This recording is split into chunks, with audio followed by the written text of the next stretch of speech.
Starting to get these texts rolling in. Wanted to say I appreciate your show. Listen every morning on the way to work, but it's the last day of school and I'm a teacher. Thank you, and I'll see you in September. Bastard. What are you doing? Why would you stop? Get your ass up and listen to the radio show. You can also watch the show on replay on YouTube. Yeah, what are you going to go The on Odyssey vacation or something? Who's got those? God, what are you going to vacuum in silence? What are you doing? Put some yard headphones work in on. silence? What are You going to mow doing? your lawn, Come not on. listen to anything? Come We're still here. Get Damn outta it. here. I'm jealous. I do find the fit versus need thing interesting for Portland. Like, I agree with the sentiment that you have on Derek Queen. Part of it is just, him as a player, just wondering where the fit is as an NBA guy.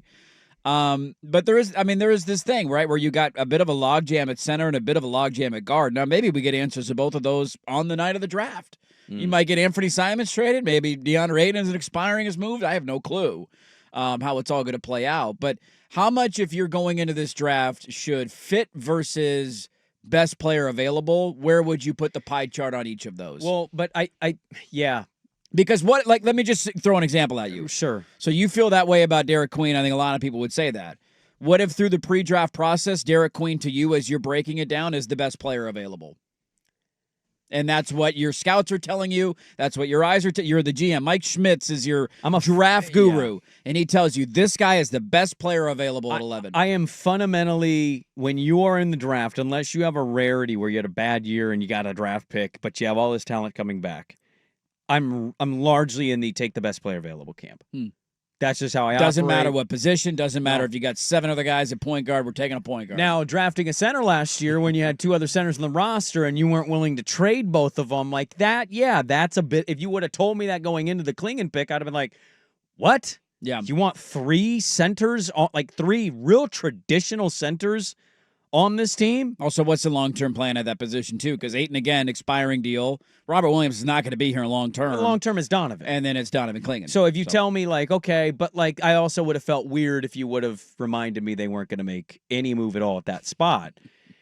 I do. I lean best player available. Who are you? You're a 36-win team. You won 21 games the year prior. You are not in a position to be acting like you're one specific thing away. Go get talent. That point blank. But I also don't know if I believe they would think Derek Queen is truly they the might best not. player. They very well might not. Yeah. And so that Yakachonis, like that kind of player more fits what I think that they're aiming to do.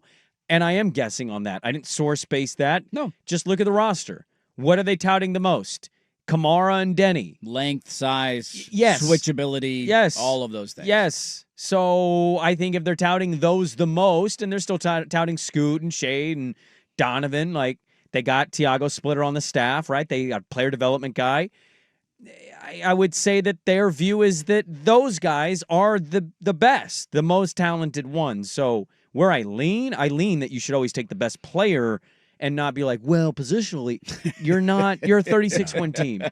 Stop. Yeah. Swag and agreement? Well, for the most part, the only thing that Jeremy said towards the end was the only thing you have to, and this is where Cronin and Chauncey need to be on the same page, is if you have a high lottery pick, and because, after 3 years, you pretty much need to decide if you're going to pony up or not. You're there with Shaden Sharp right then now. There needs to be minutes available for that player to go in and have the opportunity to prove one way or the other worthy of that pick, or we missed. We need to come up with plan B. And that's only where, and I think the only 2 real positions that exists at is center and point guard. Everything else can kind everything else, that's up to the coach to mix and match, and as you said, that length and switchability. But those positions have some very specific functions within any sort of offense and defense that they have to serve, and you need to know that the skill sets are going to be up to NBA standards. So if I told you Sacramento broke their streak a couple years back and it was a fun story to light the beam, right? Light the beam. If I told King fan you could go back and have Halliburton and De'Aaron Fox, would they say no? they're the same thing, or would they say yes, multiple ball handlers, multiple playmakers and scores? Where do you think they would lean? They would say they'd probably take him at this point because they don't seem to be heading in the right direction. Well, and Indiana's in the NBA Finals. And Brian Windhorst reportedly saying the Kings are eyeing what position? Oh, point guard. Weird. You had two of them. You traded both.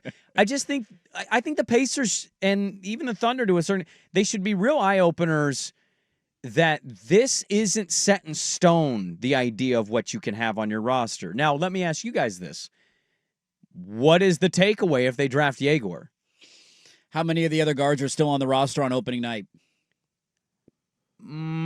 Is one of them traded? Then I'm fine with it. Well, there's a random report from a guy to Swag's point, that if Ant wants to go, or that Ant is going to be. That for I mean, not Ant wants to go, yeah. but that like Utah and Orlando. What makes I'll believe that when I Yegor see it. different is at 6'9". What is his ability to defend at the other end of three? What if it's not amazing? But he's also from. Then I'm really concerned. Yeah, I mean, what we're being told, and you would know this because you watch more college hoops than we did, is that he is a tradition. I mean, he's a traditional point guard. Yeah, Even though he's 6'9", that he has to have the ball in his that's hands. all That's fine when and he's at his dandy. strength. But at 6'9", you better be able to switch over and guard a 2 or a 3 Sure. in the NBA. But he's also what 19. Like I know. So I'm not going to put a lot of defensive expectation. I'm more like Ben Bagley saying he's got to be a point guard. Yeah, he's not an off-ball guy. And that's why I asked the follow-up question. Like, this is to Swag's point, But and this also- has been my issue, is yeah. that if you're using draft capital on guys, I have no problem if you think they're the best player available. And if that's your scouting is telling you this, he's a 6'9" point guard. We think his shooting can get a little bit better, but he's got great sight. He can pass. He can do all this stuff. Maybe he's a plus defender as well on the other end of the floor. Having other point guard, like, it just doesn't make sense. So you don't have to draft for fit. well, I if still Ant's want gone, you to does take. it make you feel better? It does make me feel a Yes. little bit Because the better. number yeah. 3 pick from 2 years ago is a Because- point guard. well, Yeah, what and are then you I gonna can bring do? this rookie off the bench and say you're the 11th pick. You don't have to start right away, Okay. but you could be a backup point guard. But if Anthony Simons and Scoot Henderson are still on the roster and you draft a point guard with the 11th overall pick, explain to me how that makes sense. Because those three guys, Ant and Scoot, They're not going to and play at the same time. Yegor, all have to have But Ant can the play ball in order to utilize their best Who's skills. your small forward, and I then? don't think that computes into 48 minutes over the course of games. Well, but Ant has played off ball. I'm not saying he's the best off ball. I'm saying if you want to option, utilize their individual best skills, they're best when they have the ball. Sure. Yes. Especially Scoot. We know Yeah. that about yes, Scoot. He's he not an needs off-ball to have the guy. ball in his hands. And you can't I don't care have what too advanced many of analytics those say. guys to have to play 25, 30. It doesn't work. Yeah, you're not good enough to just take for fit. I totally agree with that sense. There has to be a balance of if you're taking best player available and there is a logjam at that position, clear out the logjam. Yeah, all but you they gotta didn't do that at center. No, they haven't done it at any position. They kept drafting guards and didn't trade any of them away. And they did it at center. Now, eventually, maybe they get there. Maybe this is the offseason again that they do it. What but if they get Yegor and then they announce an extension with Ant? I want to see my blood pressure go up today.